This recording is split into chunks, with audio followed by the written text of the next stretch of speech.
There's no better way to get better at football than playing football. So if you want to... Taylor's going to finish it! I've always been confident in my abilities. I think, I'm a guy that can go out there, and I always believe in myself that I'm going to get open and make the play if they throw me the ball. The third. Ryan, end zone shot for Parris. He caught it! Oh, what a...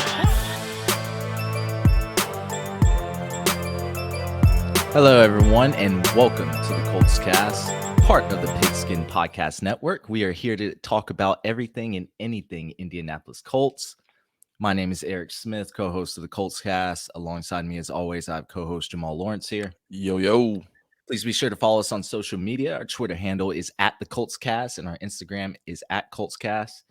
We just posted a Jelani Woods highlight. We have Titans fans in our mentions. They are mad that we said he's the best rookie tight end. You can go check that out. Go ahead and follow us on YouTube. Subscribe. It costs nothing. It really helps us out. We're trying to grow our channel there. Go check us out on YouTube. Just search the Colts Cast. Yeah, it's crazy, dog. They are gone. They're just crying. Oh, how's he the best tight end in the league? He's not even the best in this division. Tight end, yeah, rookie. Yeah, I'm like, all right, we don't have time for that. But go check it out, everybody. Today we just want to do something nice and quick for everybody. We are officially into the postseason. Free agency is here. Free agency technically doesn't kick off for another couple of months, but we definitely want to go ahead and address all the free agents that we have, because we know that with new coaching like we're going to get, it's going to change. Free agency always changes no matter what the deal is, but whenever we're going to have a new coach coming in, new styles coming in, they're going to want to put their own touch on everything. So with that being said, we just want to mention that we got 16 free agents going into this offseason. That's a lot. That's a lot. Now, some of these people may be people you know. Some of them definitely going to be people you don't know, because they may have played, they may have not played. So just wanted to give that full disclaimer, because we're going to kind of rapid fire through these for you. We don't have a lot to say on them, because we want to break it down more in depth once we do get our official head coach, because I think that'll weigh heavily on this. But we definitely wanted just to address the free agents that we do have to let everybody know what's going on. So yeah, once Jeff Saturday gets hired, we'll give you a bigger. Yeah, my man's a strong runner. Yeah, or strong front runner. God, I can't speak this morning. It's gonna be fun. Yeah, it's gonna be fun. But I just want to take off with defense first. We're gonna start with defense here, because that's where majority rules on this one. So defensive end spot. Ben Banogu, special teams guy. He had 4 tackles this season on special teams, so he played a decent amount of snaps, but just 4 tackles on special teams. Not too much to say about him. Yeah, I'm gonna say one thing. Ben Banogu, he was a second-round pick. Still hasn't earned that playing time, really. Even with Kwity Paye missing games and Tyquan Lewis out, he's not someone I'm looking to retain. He didn't pan out to what his draft slot was, so not too high on him returning. Yeah. I watched his highlights from TCU, and they look pretty good. I know it's just a highlight, but you're right, he didn't produce really a lot on the field. Not on the NFL level. He did not. Next up, cornerback Tony Brown. He got some PT late in the season. His play most of this time was on special teams, where he only managed to get 5 tackles. So he didn't make too much noise on special teams, but he played, I think, well over 300 snaps on special teams. So just not a lot of action for him. Yeah, I'm always down to have special teams players come back just at the right price. It took like 3 injuries for him to earn playing time. He did show out in the preseason. I do remember a little bit, but that's the preseason. We know how that is. A lot of people get their flashes of greatness there, but they just don't produce when it comes to regular season time. Wink, wink, Nick Cross. Ah, boy, you said it before I could get it out. So it happens. Yeah, definitely. Next up is a name that we've learned to grow onto this season. Linebacker EJ Speed. Quiet. He did what was needed when it was asked of him. He played a good role at backup. 2 forced fumbles while he was on the field. Of course, he wasn't started, but I felt like when he was in there, he held his own for what it was worth when we needed him. Yeah, I thought he was pretty great in Shaquille Leonard's absence. Lots of highlights from him this season that we've posted, that we've seen. He's been lighting people up. I feel like our linebacker group is really strong. It's one of the strongest, deepest parts of our defensive unit. I think we need him. I would like to keep him. We need him since Shaquille Leonard's health is still in question. We don't know if he's going to come back healthy. EJ Speed, I really liked him this season. Yeah, agreed. Shoot, we don't know if Shaq's going to come back at all. I mean, we never know what could happen during draft time. It can get hasty. Yeah, or if one of the other linebackers walk, if you know who I'm talking about. I'll be sad to see that happen, so let's hope it doesn't. Yeah. Next up, safety Armani Watts. This is a name that most of you probably are not familiar with or do not know because he was injured during preseason, so he didn't play this entire season. Of course, we know injuries suck. We've seen it happen with him.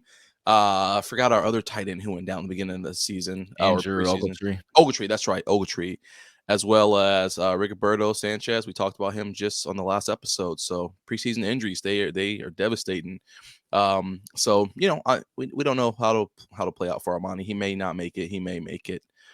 Armani, don't know what he could have done for us, but I'm on the way if he wants to come back as a rotational unit. For sure. Next up, defensive tackle Byron Cowart.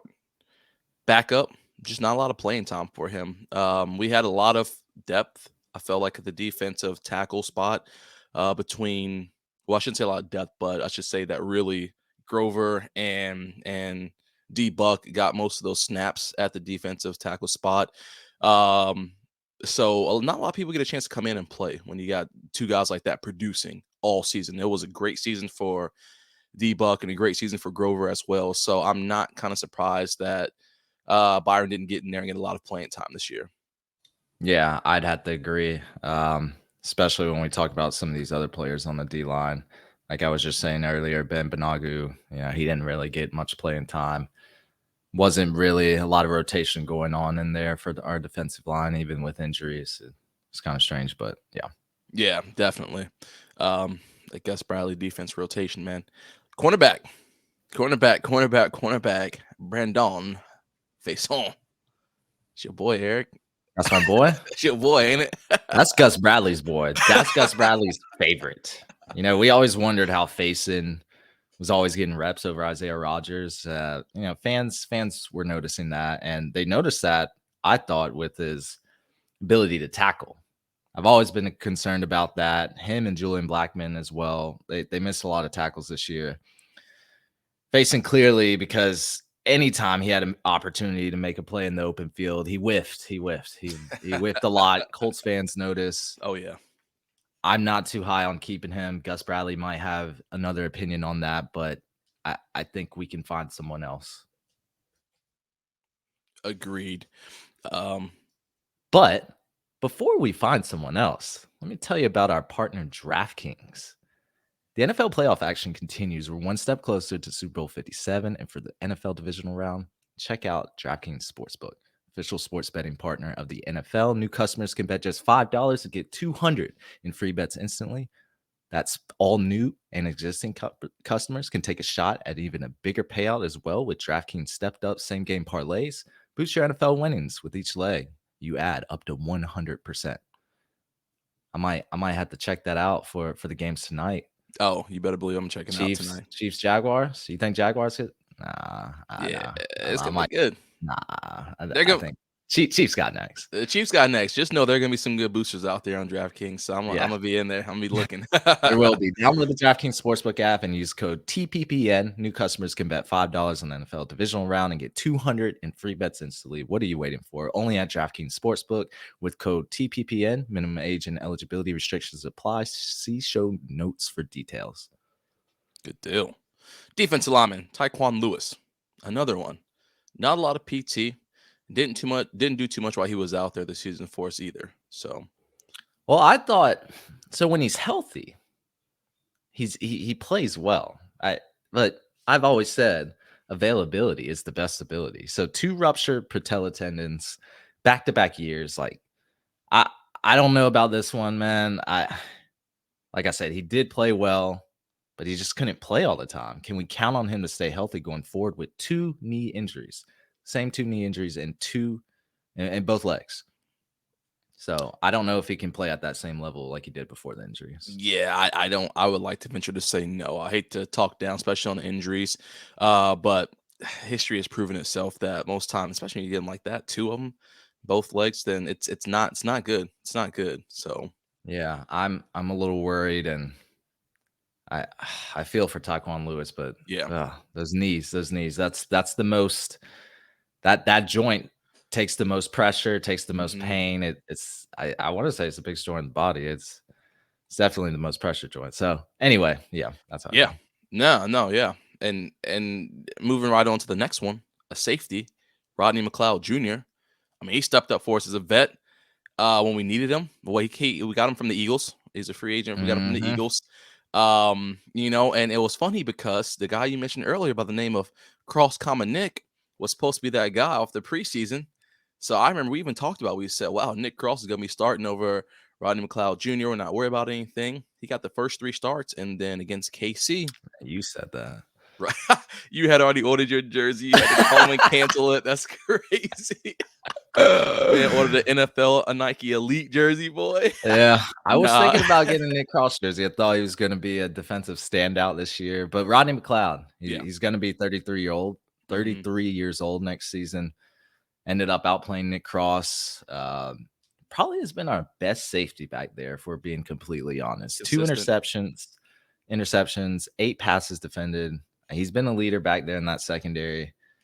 Like, I would love a nice 1-year deal. Like, that wouldn't surprise me. Could probably give him 2, to be honest. He is 33. Once the season starts, he's been nothing but spectacular.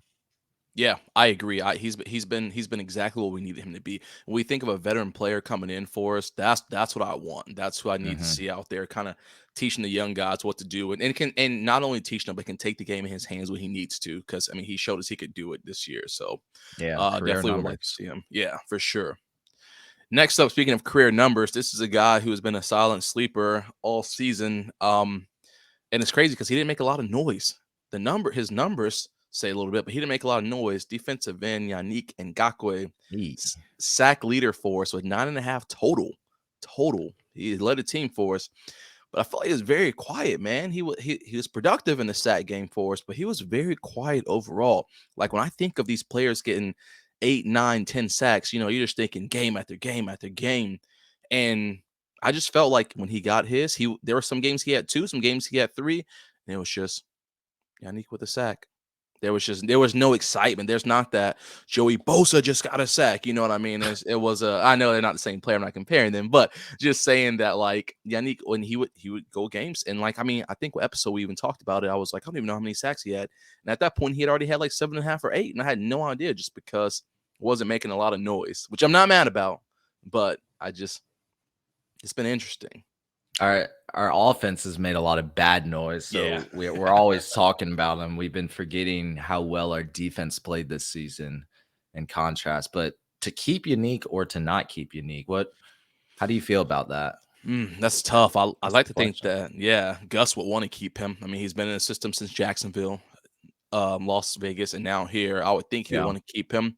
I don't know, man. I really want a defensive end with that we can stand up, which I know that's not Gus style, but we can stand up and just send them. I want that Micah Parsons style guy that can just come through and cause ruckus. And I know that we were hoping for that with the Quiddy Pay, using the first round pick on him. So Yannick was kind of supposed to be a place filler for that to help out. But I like him. I just don't know if we can get somebody who can really come through and explode every single play for us. I would like to see that, but I don't know how that'll work out in this Gus Bradley defense. I don't know. Maybe Yannick can be that person. Just this isn't the style of defense to do that. So that's why I'm kind of torn. So I thought Gus Bradley really liked the wide 9 stance. Yeah. Yeah. But I think it's a premium position. It's hard to find edge rushers in the NFL. He's 27. He had some pretty good stats this year: 18 solo tackles, 1 forced fumble. You already talked about the sacks. He's basically mirroring his performance with the Raiders in 2021. I thought it was a pretty good year for Ngakoue. Yeah, like you said, it wasn't like exciting. It was a very quiet year just because our defense has just been put under a rock because of our offense, I feel like. And good pass rushers don't really grow on trees. So I think we at least try to re-sign him, right? Yeah, I would Just, think ju- so. just at the right price. I don't want to pay an absurd amount of money for Mm. Yannick. I like anything 17 million or more a year is way too much, in my opinion. Yeah, agreed. Well, speaking of money and in getting somebody, keeping somebody big, last defensive player for us, linebacker Bobby Okereke, second in tackles this season behind Zaire Franklin, the man, the myth himself. Honestly, I really did expect Okereke to be the leader this year in the tackle game. Just when Shaq kept going out and said, "Oh, I mean, this is Okereke's year to shine." I believe this. You know, we had talked about at the beginning of the season. This is going to be his year to really stand up and want that linebacker money. They'll want to get that top dollar. But Franklin stepped up the most. You just can't deny that. Franklin, Zaire just said it. This is my crown for the taking, and he did. And that's not putting anything down from Okereke's season because he was second in tackles this season. Overall he had a really good season. Zaire just had a standout breakout season. But I'm not gonna lie to you, our linebacker core, like you mentioned earlier, is so deep. I would like to see us keep Okereke. I liked what he's done all the past couple of years for us, and I do think that he only gets better. May not be so much in the getting more tackles, but I think he'll get better as an all-around linebacker, which is what we want to continue to see happen for us. We want to see our players continue to fine-tune some of these things, maybe get better in the turnover game, maybe get better in getting back to the quarterback game. But I like him. I like him a lot. Yeah, he's been a solid linebacker this year. Some would say he's been really good. The fact of the matter is, I still think he walks. I don't think we Mhm. can pay him what he Mhm. wants. I think he's going to want at least $5 million a year, probably more. And this is a non-premium position. With that, I expect him to walk. Our linebacker group is strong. He doesn't have much room to shine when Shaquille Leonard's out there. Shaquille Leonard makes almost $20 million a year. It's wild. How much can we pay the other linebackers? Zaire Franklin, like you said, had a career year. I mean, all that cooks up to this is Okereke's last year with the Colts, in my opinion. It's fair. I like that assessment, man. I'll be interested to see what happens. I mean, it could be interesting to see. Let's move on over to the offense now. First one I want to talk about, wide receiver, Parris Campbell. Parris Campbell, Eric. So I'm on the fence with him. I think that we could definitely use him back. I think overall he would help us out, especially because he is kind of explosive. I'm not saying he's the fastest person, but he is. I think he is our fastest receiver, and he's our most like what's the word I want to use? Probably I think one of our better route runners too, if not the best route runner. Yeah, And I think he gets a good bit of separation on his yeah, there routes. you go. Separation. That's the word I was trying to think of. Thank you. But, of course, we have to look at stats for us. And I think these stats you have to take with a big grain of salt because we know how bad our offense has been this year. Even with us averaging, 30, 40 pass attempts a game, he had 63 receptions for 623 yards, 3 touchdowns. He averaged 9.9 yards a catch. So everything for that is tied for 46th or below in the league. And again, I mean, those are just horrendous when we think about it. I think that Parris Campbell, it's hard for him. I think he's kind of between a harder place than we are with him because he can only use this season as his season to shine for him to sell himself to other teams because he's been injured every other year. So I think that we kind of have a better grasp on him. I think if the Colts are smart, unless they have a big plan for the draft day, you may want to look to keep him for now because he is, like you said, our best route runner, best guy to get separation. And we're gonna, as if he can stay healthy, I think we can still use him with the correct quarterback. I think he could still be beneficial. Now, would I like to go out and get a younger receiver who hadn't had injuries, maybe someone out of the draft, or maybe pick up just another vet or something of that sort, and not an old vet, but just another free agent. Let me not say a vet, but a free agent, because I think a vet is 4 years in the league. Another free agent, maybe I would entertain that, but I'll have to see who it is and kind of get a background on them because I think that we have a lot of opportunity at the wide receiver spot once we figure out who our head coach is, who our quarterback is. I didn't say he was the best route runner on our team. Well, my fault. I thought that's what you were getting at. You said separation, but Well, I think the big thing here is he stayed healthy. That was his goal. He wanted to play as many games as he could, and he did. He played the maximum amount of games. I'll give him that. that's all we wanted out of him, right? A healthy Parris Campbell. I think it's really hard to evaluate our wide receiver group with such uninspiring quarterback play. There are some things you can look at, like the stats you point out: 63 catches, 623 receiving yards. Doesn't stand out to you, but he's our slot receiver. He's potentially our wide receiver 2 or 3, depending on where you place Alec Pierce. I think we get him on a 1 to 2 year deal at max, just to see what he can do going forward with a better quarterback. He didn't really get things going until middle of the season. He was kind of absent. I felt like in the first few weeks, he didn't really get much targets and stuff like that. I like him as our slot receiver. We'll see what he does. Hopefully we can retain him. If not, I mean, we got draft time coming up. We got the off season, but I'm okay with Parris Campbell coming back for another year or two just to see what he's about. He shouldn't be commanding an absurd amount. This is his first healthy season, but yeah. Yeah, I agree. He shouldn't be, but Colts love to give out money when they don't have it. So I could see him pulling a few strings here and there. But the next one up, wide receiver Ashton Doolin. This was a name where during the preseason, I felt like he was doing all right. He was between him and God, who's the guy we cut? Oh my gosh, can't think of his name. Desmond Patman. Yeah, I was trying to figure out which one of the, who was going to make the squad. And after the first game, I think he caught a touchdown the first game. We didn't hear. No. I lied. I don't think he caught a touchdown the first game. He only caught one for the season. Can't remember which game he caught that, but I say that I think he had a decent first game. But after that, he just disappeared off the face of the earth for majority of the rest of the season. So he ended the season with 15 receptions for 207 yards and 1 touchdown. So so he doesn't start. Right, so right, yeah. He's not going to get a lot of reps, so we don't really know his full potential. I love him as a special teams player. Special teams, yeah.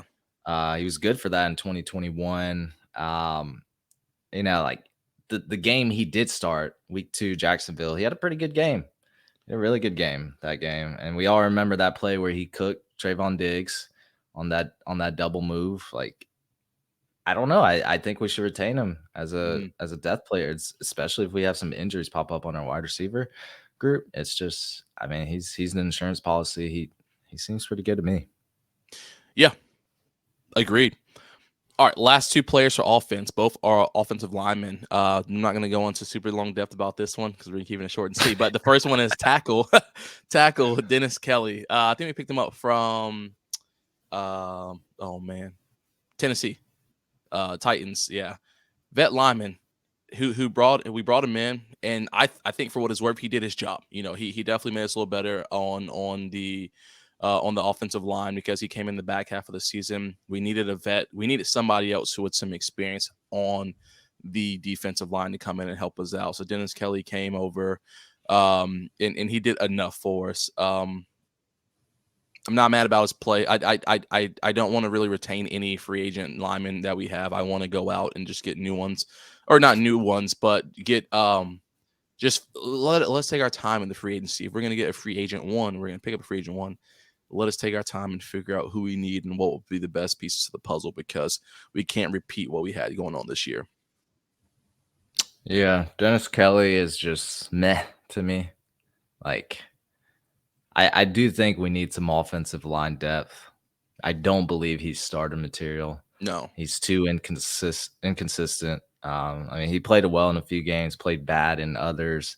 To me, that's not starter material. That means you're going to be a rotational player. You're going to be somebody we can put in for a breather or something like that. There's a reason Bernard Raymond took over after a while for him. So, yeah, I'm not too big on him. Although if we did retain him, I'm not going to be mad about that. Yeah, and I gave him praise because the next one I have to talk about, I don't have to give any praise to. This is the guard, tackle, center, whatever you want to put him in, the Swiss Army knife that goes by the name of Matthew Pryor. He's not a Swiss Army knife. I'm being so... Okay, let me stop. Let's not do this. Let's just say what we got to say. Yeah. I'm not trying to... No, I'll just be real with you though. I'm not upset that he's a free agent. It's time to move on, and I think the feeling will be mutual. That's cut and dry. Yeah. I think that he knows it's over. I think that we know it's over, and yeah. Yeah, just absolutely not to retaining him. We've put him at every position on the line. He's played below average in every role. There's no reason to bring him back. Let him go somewhere else to see if he can have a better career. Yep. We've already that experiment is done. Yeah, we've had fun with that experiment. All right, let's wrap it up with special teams. Last two right here. Special teams we have for us. The first one, kicker Chase McLaughlin.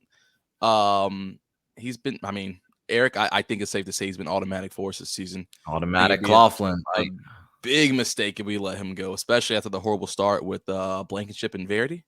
I mean, that was I remember the days of talking about who was going to win the kicking battle between those two. We got a dude who can boot the ball 70 yards, but it just shanks left. And we got a guy who can kick the ball 36 yards and it goes in, but he can't kick it 37. So I think the Colts will be hard. That'll be the worst move you can make to get rid of Chase at this point. He did everything we needed him to do. He was asked to kick a lot of field goals this season with the lack of our red zone offense. I think he's done pretty well. He could get his accuracy up a little bit, but that would be my only criticism. 100% on extra points. Brett Maher can't say that. Maher. Oh, he can't say that. So he's under spot on this roster, in my opinion. Yeah, agreed. And the good thing is, we know the accuracy stuff we think about, you can work on that. And that's not foot strength we're trying to deal with here, because I think that's a lot harder to work on. Last but not least, though, Matt Haack. You know, we just talked about all of this stuff with Rigoberto Sanchez here in the last episode. So I think it'll be interesting to see what will happen with Matt being a free agent this year. It's going to be interesting. That man's going to get released. He's been a decent fill-in, but they like Rigoberto Sanchez. Unless Bubba Ventrone is gone, I don't really like. Rigoberto Sanchez was a good punter for us. Yeah. It would be weird that Matt Haack, like, he wasn't outstanding enough to say, okay, let's get rid of him. That's fair. All right, well, that wraps it up for us, man. That's all 16 right there. That's all 16 free agents, guys. We're definitely going to go into more depth later on, but we just want to get you that rapid fire session like we always do. That's going to be it for us, everyone. Thank you for listening to the Colts Cast. We're live on Apple Podcasts, Spotify, YouTube, or any platform you use to listen to the podcast. We'll be back next time to give you some more Indianapolis Colts content. Have a good weekend. Watch some good football. Oh yeah, enjoy the weekend. Great football this weekend.